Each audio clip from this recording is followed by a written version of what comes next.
이 밤에 하나님께서 우리 성도님들의 마음 중심을 하시고 우리 성도님들의 말씀을 의지하는 기도 소리를 들으시기를 원하시며 그 기도가 하나님께 상달될 때 하나님은 반드시 응답하실 줄로 믿습니다. 여러분, 우리가 하나님 의지하고 하나님 바라보고 기도하면 반드시 응답이 됩니다. 근데 중요한 것은 오늘 본 말씀을 통해서 하나님이 우리에게 교훈 주시는 것이 있는데요. 그 교훈이 뭐냐? 그것을 우리가 이 말씀 가운데서 알아야 됩니다. 오늘 우리는 좀 상식 밖에 말씀을 우리가 대하게 됩니다. 상식이 뭐입니까? 상식. 비상식이 있고 상식이 있지 않습니까? 그러면 왜 오늘 상식 밖에 비상식적인 그런 문제가 오늘 말씀 가운데 나오느냐? 그건 우리가 좀 봐야 되는데요.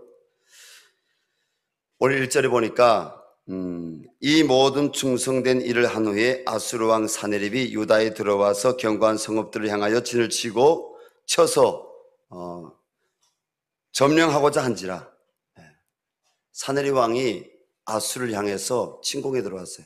근데 그 배경이 어떤 배경이라고요?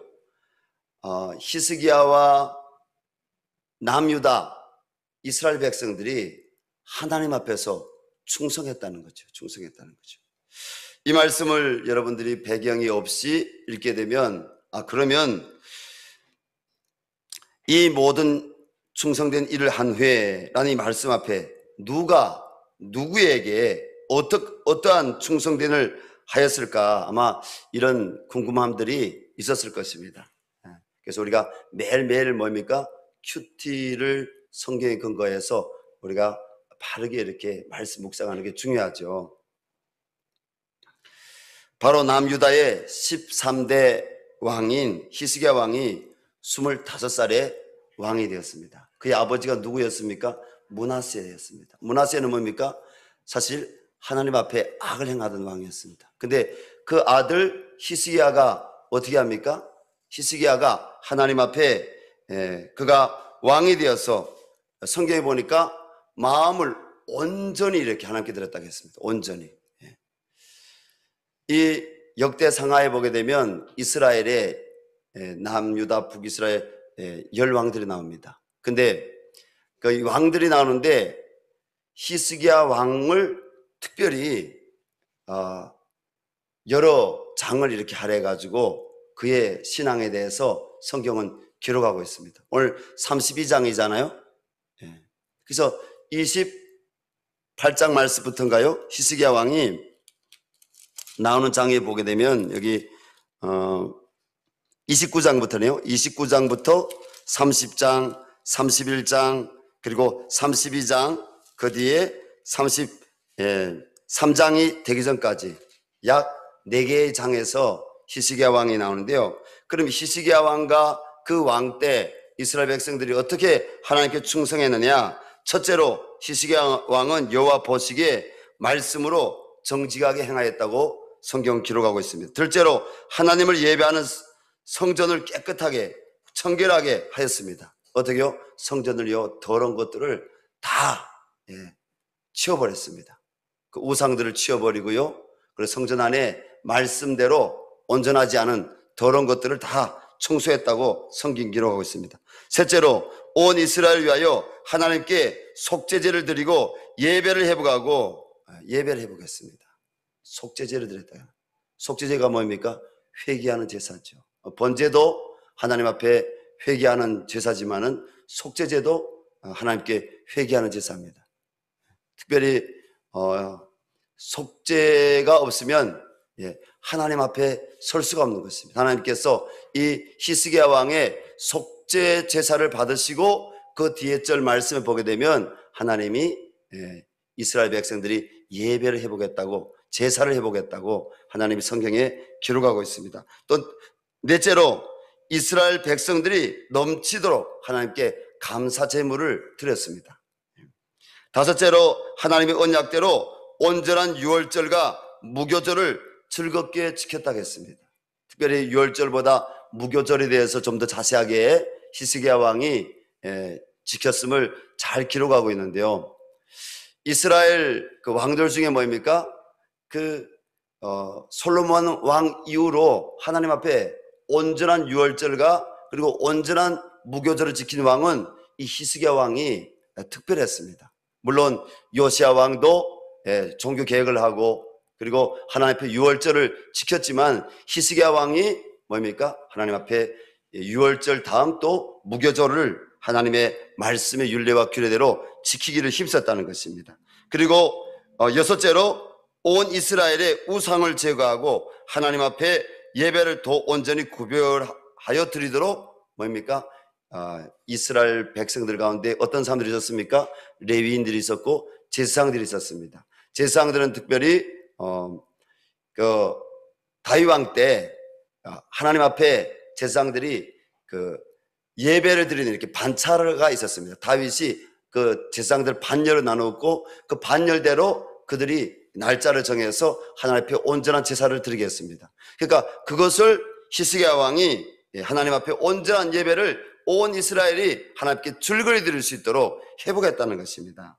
그리고 마지막 7번째로 하나님께 이스라엘이 온전한 11조를 드리도록 했습니다. 온 이스라엘 백성들이 농사 지은 것과 그리고 또 목축업을 하는 것들 그리고 기타 이스라엘 백성들이 자기들의 소득의 11조를 하나님께 온전히 드리게 했습니다. 히스기야 왕이 명령을 내렸어요. 그래서 그 11조가 뭡니까? 하나님의 전 곳간에 넘쳤다고 했습니다. 그러면 하나님 앞에 충성되었다는 것이 무엇인지 우리가 여러분 다 아시겠죠? 우리에게 들려오는 말씀이 어떤 말씀이었습니까? 정직하였다. 그리고 예배를 회복했다. 그리고 더러운 것을 치웠다. 우상을 제거해버렸다. 그리고 하나님께 온전한 감사를 드렸다. 그리고 하나님께 온전한 11조를 드리도록 했다. 이런 말씀들이 대략 이 히스기야 왕과 그 이스라엘 백성들이 온 마음이 하나님께로 돌아오려고 하는 마음뿐 아니라 그들의 삶이 하나님께로 돌아오려고 하는 그런 충성된 모습을 보였다는 것입니다. 히스기야 왕과 그 백성들이 하나님 보시기에 이렇듯 충성된 일을 하였을 때 하나님이 기뻐하셨을까요? 기뻐하지 않으셨을까요? 당연히 기뻐하셨죠. 아니요, 목사님, 전 오늘 이 아침 말씀 묵상했는데 아이고 나는 이 하나님 이렇게 충성됐는데 왜 이스라엘에게 이 아시리아의 이 사데리 왕이 이렇게 충성된 히스기야, 충성된 남유다 이렇게 공격에 들어오는 이런 시험 고난 하나님 그걸 왜 허락하셨느냐? 그것이 제가 오늘 여러분들에게 초기에 소론부적인 부분에서 말씀드린 상식적인가 비상식적인 겁니다. 이런 비상식적이지 않습니까? 하나님께 충성했으면 하나님이 여러분 지켜주셔야 되고 고난이 없게 해주셔야 되고 하나님이 형통하게 해주셔야 되고 그래야 되는 거 아닙니까? 여러분 신앙생활 하면서도요 하나님 보시기에 권사님이고 집사님이고 또 성도님인데 하나님께 충성스러운 분들이 있어요. 그럼 그 충성스러운 분들 여러분 내가 혹여나 하나님 앞에 충성된 마음 구별된 마음 가지고 내가 신앙생활 했는데 내 삶에 여러분 시험이 없어야 되잖아요. 고난이 없어야 되잖아요. 그런데 이러한 문제가 온 것은 무슨 일일까요? 성도 여러분 하나님께 충성하고 하나님을 경외한다 할지라도 우리에게 사단의 공격과 그리고 고난의 문제들이 올 수 있습니다. 우리는 오늘 이 본 말씀을 통해서 하나님께서 왜 자신에게 충성하는 성도와 백성들에게 이러한 고난을 허락하시는지 그리고 하나님께 충성하였던 히스기야 왕이 이러한 사단의 공격과 고난의 문제를 어떻게 해결해 가는지를 잘 살펴보기를 원합니다. 첫 번째로 충성된 자에게 고난을 주시는 것은요 하나님의 주권입니다. 성경은 어떤 일도 하나님이 허락이 없이는 일어나지 않음을 말씀하고 있습니다. 저는 욥기서 말씀을 지난 주간 쭉 다 읽어보았는데요. 그 욥기서 말씀 가운데 많은 교훈들이 있습니다. 나에게 주시는 교훈들. 그런데 그 가운데 또 한 가지 교훈은요. 하나님의 허락이 없으면 아무런 어떤 일도 일어날 수 없음을 하나님 욥기서에서 우리에게 교훈해서 말씀해 주십니다. 욥기에게 그런 고난을 사단을 통해서 허락하신 게 누구라고요? 하나님이 허락하셨다는 것입니다. 근데 하나님 뭐라고 말씀하십니까? 그의 생명에는 내가 손대지 말아라. 여러분, 생명은 하나님께 있는 줄로 믿습니다. 우리 그러면 이런 시험과 고난 허락하시는 거 말씀을 묵상하는데 하나님이 저에게 두 가지 메시지를 주셨습니다. 왜 하나님이 이런 고난을 시험을 충성된 자에게 허락하시느냐? 첫째는 더욱 온전한 믿음으로 세우시기 위해서입니다. 그리고 둘째로 하나님의 영광을 드러내게 하시기 위해서입니다. 하나님의 영광을, 자신의 영광을 드러내시기 위해서. 그러면 어떻게 할 수 있느냐? 성경 창세기 22장에 보게 되면 하나님이 아브라함에게 사랑한 독자 이삭을 바치라고 말씀하십니다. 아브라함이 어떤 사람입니까? 하나님께 충성된 사람이잖아요. 그 말씀을 따르고 그 말씀에 따르는 그런 믿음, 하나님 말씀하면 이제는 목숨까지 드리고자 하는 그런 믿음을 가진 아브라함입니다. 충성되었습니다. 그런데 하나님은 그의 목숨도 아니고 뭐예요? 자식의 목숨을 자식을 하나님께 드리라는 거예요. 제물로 드리라는 거예요. 하나님께서 충성한 아브라함에게 있어서 이 사건은 뭡니까? 아브라함에게 있어서 큰 시험이고 고난이었습니다. 그러나 아브라함은 하나님을 믿음에 그는 순종합니다. 무엇을 믿었습니까? 하나님이 생사복의 주관자 전능자이심을 믿었습니다. 그리고 아브라함은 하나님께서 이삭을 다시 살리실 줄로 믿었습니다. 하나님은 죽이실 수도 있고 살리실 수도 있는 분이심을 누가 믿었다고요? 아브라함이 믿었습니다. 자기 삶에 나타나신 그 하나님, 아브라함이 부른 하나님의 이름이 뭡니까? 엘사다이 하나님, 전능하신 하나님입니다. 그런 하나님이 전능하신 하나님이심을 믿었다는 것입니다. 하나님께서 믿은 그 아브라함에게 이삭을 죽음 가운데서 살리는 그런 사건을 허락하신 줄로 믿습니다. 또 성경 요한복음 11장 말씀 보면 예수님을 사랑하는 마리아와 마르다라는 두 여인이 있었는데 한 형제간이었어요. 그들은 베다니에 살았어요. 그런데 이 두 자매에게 어떤 일이 일어났습니까? 사랑하는 하나밖에 없는 남동생 나사로가 여러분 병에 걸렸는데 당장 죽게 되었어요. 보니까 죽을 병인 거예요. 그래서 사람을 예수님이 있는 곳으로 보냈습니다. 근데 예수님이 계신 곳은 어떤 곳이었습니까? 요단강 건너편에 있었어요. 사람들을 보냈는데 예수님이 움직이십니까? 안 움직이십니다. 죽을 병이 아니다. 그 병은 하나님의 영광을 위한 병이다. 이렇게 말씀하시는 거예요. 그리고 그로부터 이틀이 지나서 예수님께서 베다니로 입성하시는데 그때는 이미 어떻게 되었습니까? 나사로가 죽어버렸습니다. 이미 여러분 사흘장 장사를 지내버렸어요. 여러분 이런 문제 앞에서 이 문제가 내게 오는 문제라면 우리 성도님들에게도 이런 문제가 오지 않기를 원합니다. 그런데 이런 문제가 여러분 우리에게 올 수가 있어요. 나에게도 이런 문제가 올 수가 있어요. 그럼 이런 문제 앞에서 우리는 무엇을 생각해야 됩니까? 하나님 우리에게 시험 주시는 분입니까? 하나님은 우리에게 고난을 통해서 우리의 영혼을 죽이려고 하시는 분이십니까? 우리의 삶을 하나님은 파괴하려고 하시는 분이십니까? 성경은 그렇지 않음을 말씀하고 있습니다.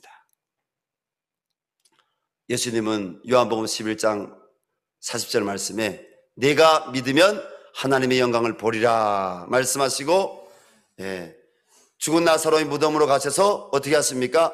나사로야 나오라 하시니까 죽은 나사로가 나왔다 하겠습니다. 할렐루야. 우리 열방샘교회 성도님들의 삶 가운데도 이런 역사가 있기를 바랍니다. 저에게도 이런 역사가 있기를 바랍니다.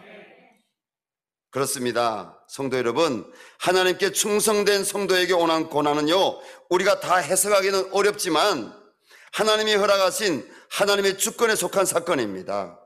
하나님께서는 그 사건을 통하여 성도의 믿음이 자라기를 원하시며 그 사건을 통하여 하나님의 영광을 드러내기를 원하십니다. 오늘 히스기야가 하나님을 어떤 하나님이라고 그가 고백합니까? 여호와라고 합니다. 여호와. 하나님의 이름을 여호와, 여러분 구약 성경에는 하나님의 이름을 여호와, 야훼라고 많이 표현돼 나오죠. 그 여호와 이름이 뭡니까? 스스로 있는 자입니다. 스스로 있는 자. 히스기야는 하나님이 이 모든 것들을 허락하셨으며 하나님이 이 모든 것들을 주관하실 수 있는 분이심을 그가 믿었다는 것입니다. 그렇습니다. 하나님이 우리에게 감당할 만한 시험을 주시고 피할 길을 주십니다. 하나님께 충성하는 히스기야 왕과 그의 나라 남유다의 아수르의 사내립 왕이 쳐들어왔지만 뭡니까? 히스기야는 이 문제가 하나님께 속한 문제임을 믿었다는 것입니다. 이게 중요합니다.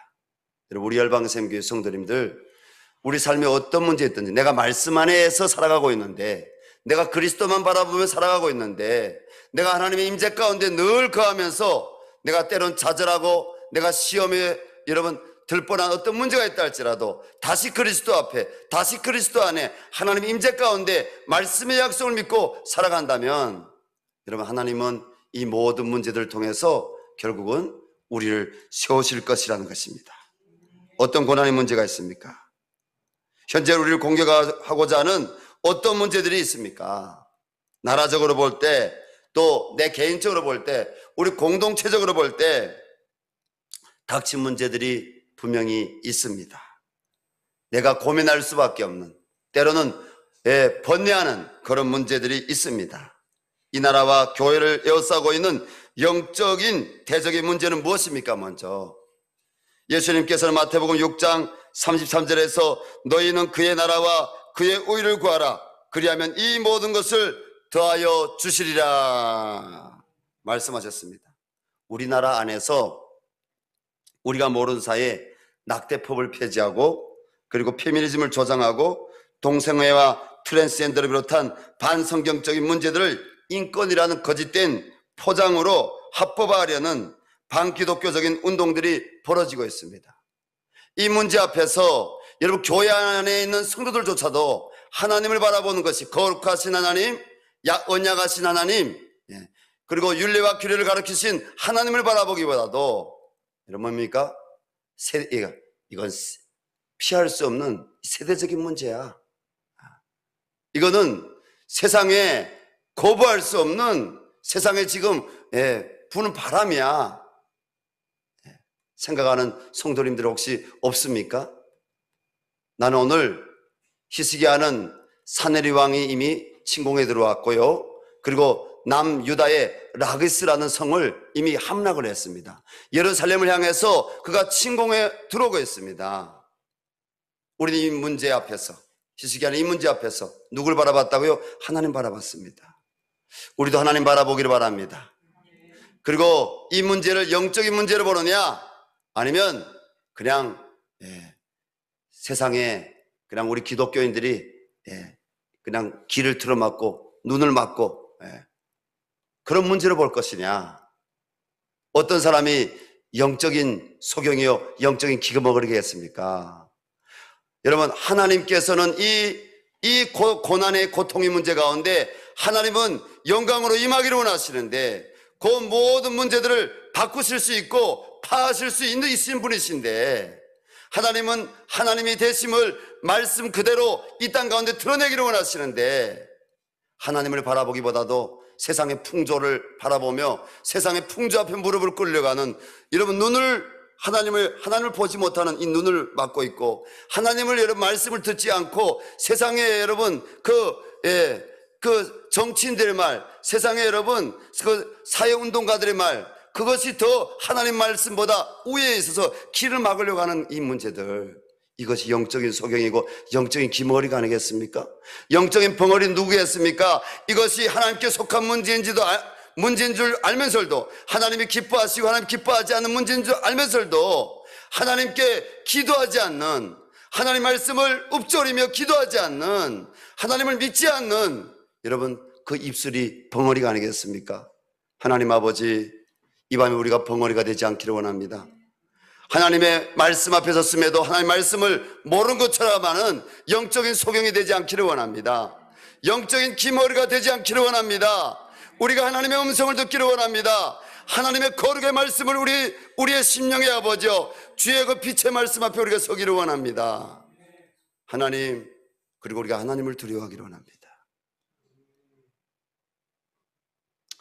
평화 그리고 인권 침해라는 미명으로 국가보안법을 폐지하려고 하는 잘못된 일들이 일어나고 있습니다. 우리나라를 지키느냐 못 지키느냐, 북한은 전혀 변화된 거 하나도 없어요. 그런데 우리만 자꾸 이렇게 옷을 벗으려고 하는 거예요. 이렇게. 예. 제가 넥타이 또 풀고 위도까지 다 벗을까요? 예? 우리가 다 벗으려고 하는 거예요. 평화, 인권 좋지요. 여러분, 국가보안법으로 인해서 정말 잘못된 피해자들이 있었던 건 사실입니다.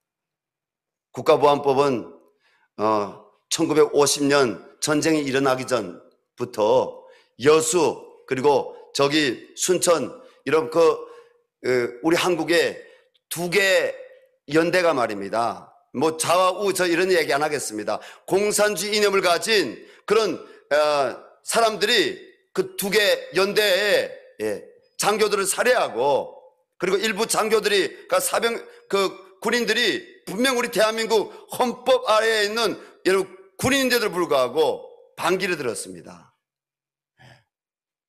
반기를 들었습니다.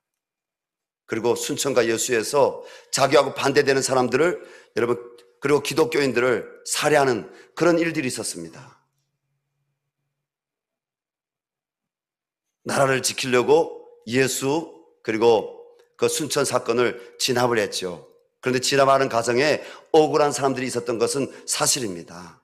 국가보안법에 의해서 사실은 잘 해명되어서, 그리고 이것이 정말 육하원칙에 근거해서 바른 증인들에 의해서 정말 잘못 이렇게 재판된 문제인지 아니면 이게 바로 재판된 문제인지 이런 것들 사실은 제대로 되지 않은 채 억울하게 피해당한 분들이 있습니다. 6.25 때도 마찬가지고요.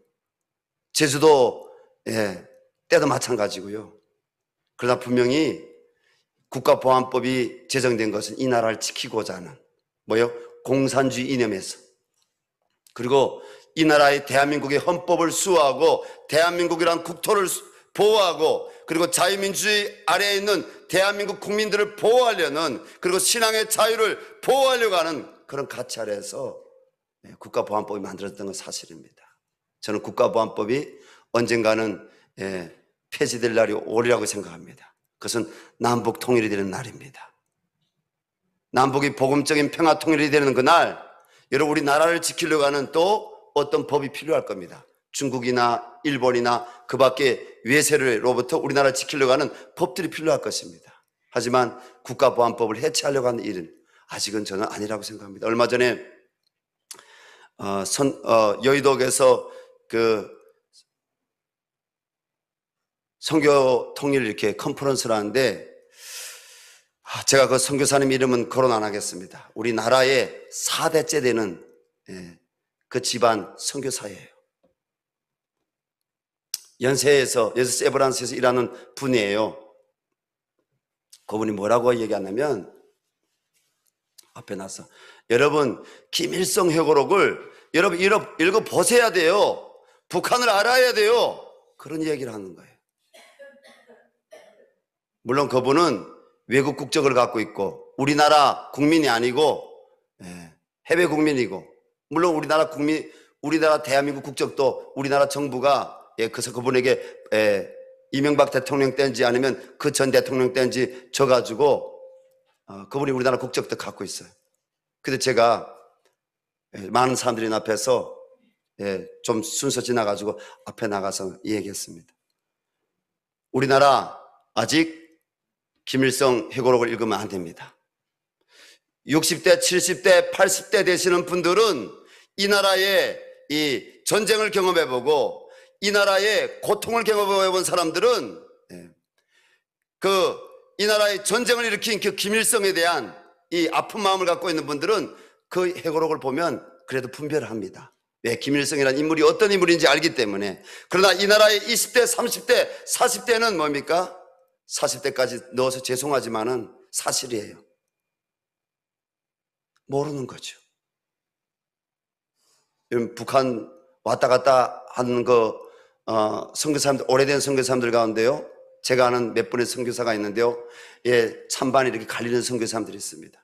김재열 선교사님 같은, 그리고 예, 이면수 목사님 같은 이런 선교사님들은 뭐예요? 그분들도 다 김일성 회고록 북에 가서 읽어봤어요. 왜? 북한이 읽으라 하니까 좀 읽어봤어요. 근데 그분들은 뭐예요? 다 그 잘못된 날조 역사들, 그리고 김일성을 미화하고 포장하려고 하는 그거 다 하는 거죠. 분별하는 거죠. 그렇지만 여러분, 그와 반대되는 사람들, 제가 이름을 거론하지는 않겠습니다. 제가 알고 있는 미국 국적 갖고 있는 사람들, 해외 국적 갖고 있는 사람들, 또 우리나라에서 지금 모 대학에 또 학장까지 하는 그런 사람도 있습니다. 평양 과학기대 뭔가 이렇게 오래 섬기는 사람, 그 사람들은 다 뭐예요? 미화됐어요. 야, 김일성도 인간다운 데가 있고, 김일성도 참 고매한 풍모가 있고, 그 김일성도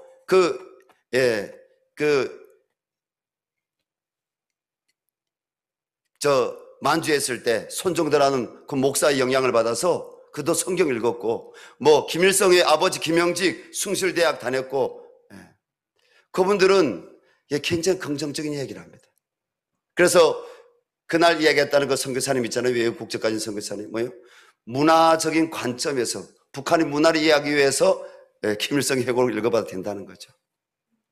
그분의 관점에서는 저는 그분의 마음에서는 내가 이해는 됩니다. 그러나 우리가 여러분 정신을 차릴 수 있기를 바랍니다. 이건 진리냐 비진리냐 이거하고는 사실은 상관이 없는 문제입니다. 그러나 이 나라를 우리가 신앙의 자유가 있는, 하나님을 참되게 예배할 수 있는 이 나라를 지키느냐 못 지키느냐, 여기에서는 분명히 문제가 있습니다. 여러분, 저 북쪽 땅에는 신앙의 자유가 있습니까? 하나님의 이름 마음대로 부릅니까? 부르지 못합니다. 지금 여러분, 잠깐 수십 년 기독교 개방을 했던 중국조차도 지금 어떻습니까? 점점 기독교를요, 옥죄고 있습니다. 공산주의, 사회주의 사상을 가진 사람들은요, 절대로 여러분 기독교를 그렇게 자유스럽게, 신앙의 그 자유를 그렇게 허용할 수가 없습니다. 여러분, 하나님께서 이 땅을 지켜주시기를 바랍니다. 이 밤에 여러분들이 부르짖어 기도하시기 바랍니다. 서서히 끓는 물에 여러분 데워서 겁니까? 아니면 데워서 죽는지도 모르고, 여러분 그렇게 하지 마시고, 우리 성도님들 가도 그런 분들이 없지만 절대로 넘어가시면 안 돼요. 저는 반공을 얘기하는 것이 아닙니다. 하나님, 신앙의 자유가 있느냐 없느냐, 여러분 하나님의 임재가 있느냐 없느냐, 저는 그것을 이야기하고 싶습니다. 우리는 저 땅에 신앙의 자유가 없어서 이 땅에 와서 신앙의 자유를 얻는 것에 너무 감사합니다. 제가 감옥 안에 있을 때 제가 기도했지 않습니까? 하나님, 중국 땅에 다시 탈출하면 저에게 성경책을 주십시오. 그리고 하나님, 저 남쪽 땅에 가서 신학 공부하게 해주십시오. 북쪽 땅에서는 자유롭게 예배할 수 없지 않습니까? 하나님의 때가 올 것입니다.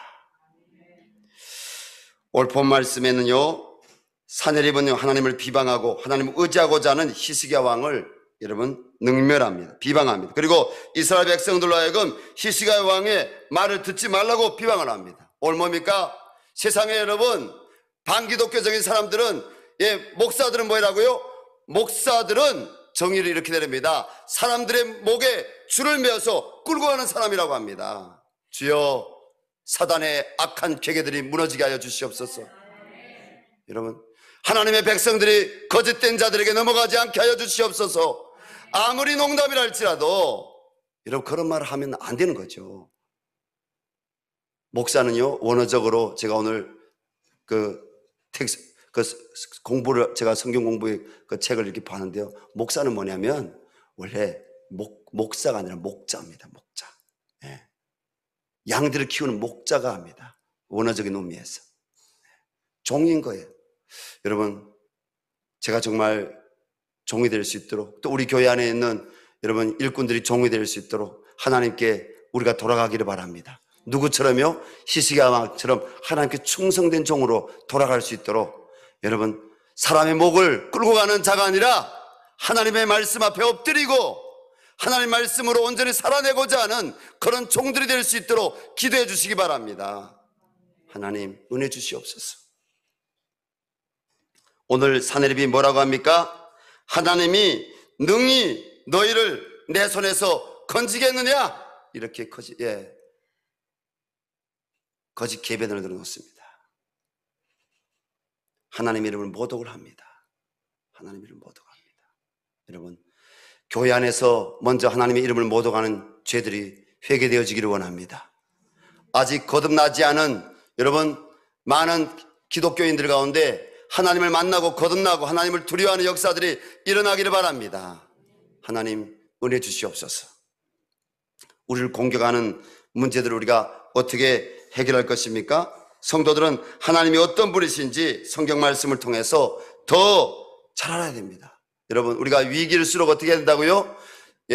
우리가 교회사를 보게 되면 영적인 암흑기고 위기일수록 하나님의 사람들이 일어나는데, 하나님의 기름 부으신 자들이 일어나는데, 그들이 여러분 하나님의 사람들을 깨우는데, 백성들을 깨우는데 어떻게 한다고요? 백성들이 하나님 말씀으로 돌아올 수 있도록, 하나님 앞에 더욱 말씀으로 설 수 있도록 우리 성도들이 하나님 말씀을 사랑하시기 바랍니다. 하나님께로 돌아온다는 것은 말씀으로 돌아온다는 것입니다. 그래서 우리 열방생교회 안에 말씀 운동들이 더욱 일어나기를 원합니다. 매일 여러분들이 말씀을 구별해서 여러분 읽는 성도님들을 축복합니다. 나는 우리 기쁨 형제 오늘 이사 갔어요. 저쪽 요 동네에서 직장이 좀 더 가까운 데로 이사 갔어요. 우리 기쁨 형제야 다희 자매 오늘 너무 귀하잖아요. 우리 성도님들 다 귀합니다. 근데 왜 기쁨 형제를 제가 칭찬하느냐? 변함이 없어요. 변함이 없어요. 매일 여러분 그 시간대에 성도님들이 성경 통독을 할 수 있도록 청년부 카톡방에도 그렇고 우리 성도님들 전체 카톡방에도 그렇고 그렇게 올려놓는다는 것은 너무너무 귀한 일이에요. 그리고 그 말씀 가운데 들어가서 그 말씀을 여러분 듣고 그 말씀을 마음에 새기고 그 말씀을 하나님으로 바라보는 성도님들은 너무너무 귀합니다. 매일 말씀 큐티라는 성도님들 너무너무 귀합니다. 그리고 여러분들이 세상보다도 유튜브를 통해서 하나님 말씀을 갈구하고 그 진리 가운데 그 말씀을 깨닫고 말씀에 하나님 앞에 서고자 하는 것 너무너무 귀합니다. 여러분 충성은 어디서부터 옵니까? 하나님 말씀을 사랑하는 데서부터, 하나님 말씀을 가까이 하는 데서부터, 하나님 말씀 가운데 서고자 하는 데서부터 충성이 오는 줄로 믿습니다. 이런 말씀을 통해서 하나님을 의지해야 됩니다. 하나님 바라보며 기도해야 됩니다. 나는 오늘 여전히 분주한 삶을 살아가고 있지 않습니까? 저도 오늘 분주했어요. 새벽에 어제 우리 강주가 아니라 저 경북 포항에 가서 포항 지부 설립 감사 예배를 드렸습니다. 오랫동안 하나님이 준비시키고 기도하게 하시고 또 뭡니까? 우리 멘토가 아니라 우리 관계 형성을 하고 한 비전 안에서 우리가 기도하다가 우리 지부 설립을 했습니다. 새벽에 저는 운전 안 했어요. 너무 제가 미안하고 감사한데 우리 선교회 간사님들이 다 운전을 해가지고 새벽 2시 가까이 돼서 여기 도착했습니다. 그리고 또 우리 간사님들 아침부터 선교회 간사님들 새벽이 아니라 아침 8시 좀 넘어서부터 나와서 북한교회 개척학교로 언화를 하고 저도 아침에 일어나서 교회 나왔는데 계속 외부에서 만나는 분들이 오는 것입니다. 참 구별한다는 게 쉽지 않습니다. 말씀을 앞에 내가 잠깐이 아니라 여러분 최소한은 30분, 1시간 우리 성도님들 가운데 요즘에 2시간씩 3시간씩 하나님 말씀 앞에 10의 1조를 구별해서 드리는 분들이 있어요. 너무너무 귀하지 않습니까? 우리 열방생교회 안에 이러한 거룩한 전염이 일어나기를 원합니다. 적은 거룩한 누룩이 온 덩어리를 깨끗하게 할 줄로 믿습니다. 이 운동이 일어나기를 원합니다. 여러분 포기하지 마시고 계속 말씀 앞에 함께 섭시다. 말씀의 하나님 앞에 귀를 기울입시다. 그 말씀의 하나님을 의지합시다. 오늘 히스기야 왕은 7절 8절에서 너희는 마음을 강하게 하며 담대히 하고 아수르 왕과 그를 따르는 온 무리로 말미암아 두려워하지 말며 놀라지 말라. 우리와 함께 하시는 이가 그와 함께하는 자보다 크니 그와 함께하는 자는 육신의 팔이요 우리와 함께 하시는 이는 우리 하나님 여호와시라. 반드시 우리를 도우시고 우리를 대신하여 싸우시리라. 아멘. 우리를 대신하여 싸우실 줄로 믿습니다. 사랑하는 성도 여러분, 그렇습니다. 우리는 우리에게 다가온 문제 앞에서 두려워하지 말고 그 문제 이면에 계시는 살아계신 하나님을 바라보아야 합니다. 그리고 전적으로 하나님을 의지해야 합니다. 하나님은 우리가 참된 예배를 통해 하나님을 의지하고 바라보기를 원하십니다. 하나님께서는 하나님을 바라보고 하나님을 의지하는 히스기야 왕과 그의 백성들의 예배와 믿음의 기도를 보시고 하나님을 해방하는 아수르 왕 사네립과 그의 군대를 패하게 하셨습니다. 어떻게 패하게 하셨습니까? 하나님이 군대를 보내셔서 하나님이 이 사네립의 군대를 패하게 하셨습니다. 사네립은 어떻게 됐습니까? 돌아가서 자기 부하들에 의해서 죽임을 당했어요. 죽임을 당했어요. 하나님께서는 예레미야 33장 3절에서 말씀하십니다. 너희는 내게 부르시라. 내가 내게 응답하였고 내가 알지 못하는 크고 비밀한 일을 보이리라. 하나님께서 이 밤에 예수의 보혈 공로를 의지하여 하나님의 은혜를 구하는 우리 성도님들의 기도를 들으시고 말씀의 약속대로 반드시 우리 삶의 모든 대적들이 떠나게 하시고 이 나라를 영적으로 회복시켜 주시고 하나님을 믿는 성도들이 부끄럼 당하지 않도록 은혜 주실 줄로 믿습니다. 우리 시간 함께 기도하겠습니다. 기도할 텐데요, 먼저는 말씀 붙잡고 우리 함께 기도했으면 좋겠습니다. 하나님, 오늘 말씀대로 하나님을 바라본 신앙 갖기를 원합니다. 하나님 앞에 더욱 충성하기를 원합니다. 하나님은 충성된 자를 찾으십니다. 충성된 자를 부끄럽게 하지 않습니다. 충성된 사람은 어떤 사람이 충성된 사람이냐? 하나님 말씀을 믿고 하나님을 의지하는 자가 충성된 자입니다. 하나님 말씀 앞에 자기를 구별하고자 하는 자가 충성된 자입니다. 하나님, 충성된 자에게 고난을 주시는 것도 하나님 주권임을 믿고, 그러나 피할 길을 주시고 감당하게 하시는 그 하나님을 우리가 바라보기를 원합니다. 하나님은 우리에게 그 고난을 통해서 우리 믿음이 성장하기를 원하시고 그 고난을 통해서 하나님의 영광을 드러내기를 원하십니다. 하나님, 내게 닥친 이 문제를 통해서, 하나님 우리 교회와 우리 나라에 닥친 이 문제를 통해서 하나님의 영광이 드러나기를 원합니다. 그리고 하나님, 믿음의 선한 역사가 일어나는 것을 주님 우리가 더욱 보기를 원합니다. 그리고 하나님 앞에, 우리가 주님 앞에 우리 나라와 그리고 우리가 갖고 있는 문제들, 우리 주여 삼창 부르고 우리 간절히 우리 한 5분 정도 기도하겠습니다. 주여, 주여.